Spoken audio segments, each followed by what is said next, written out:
سورة الفلق. أعوذ بالله من الشيطان الرجيم. بسم الله الرحمن الرحيم. قل أعوذ برب الفلق. قل میں قاف کا خیال کرنا ہے، کل نہ ہو، اور برب را کو موٹا پر پڑھنا ہے، اور فلق یہ حروف قلقلہ میں سے ہے، یہاں ساکن بھی ہو جائے گا، قلقلہ کرنا ہے، یعنی آپ آسان الفاظ میں سمجھیں کہ آواز کو ڈبل کر کے پڑھنا ہے. فلق من شر، یہاں پر اخفا یعنی آواز کو ناک میں لے جانا ہے، نون کی آواز غائب ہو جائے گی، ذرا غور کریں.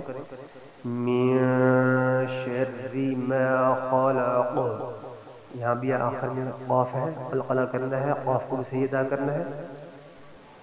ومن شر، یہاں بھی اخفا، غاسق، قاف کا خیال کرنا ہے، اذا وقب، یہاں پہ آخر میں وقب میں قاف بھی ہے، آخر میں با ساکن ہے، قلقلہ بھی کریں گے یعنی آواز کو ڈبل کریں گے.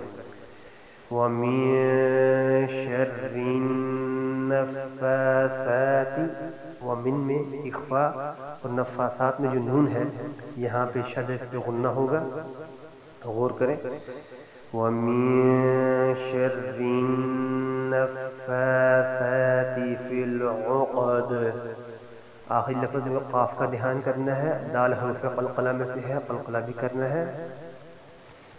وَمِن شَرِّ، یہاں بھی اخفا، حاسد، حا کا بھی خیال کرنا ہے، اذا حسد، آخری لفظ میں حا کا بھی سین کا بھی خیال کرنا ہے، اور دال حروف قلقلہ میں سے ساکن ہو جائے گا، یہاں قلقلہ کرنا ہے، حسد.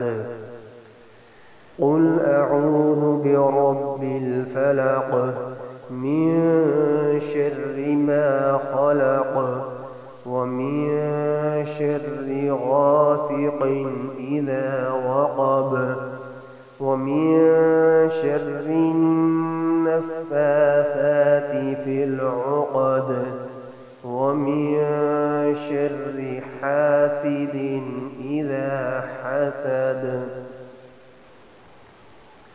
صدق الله العظيم.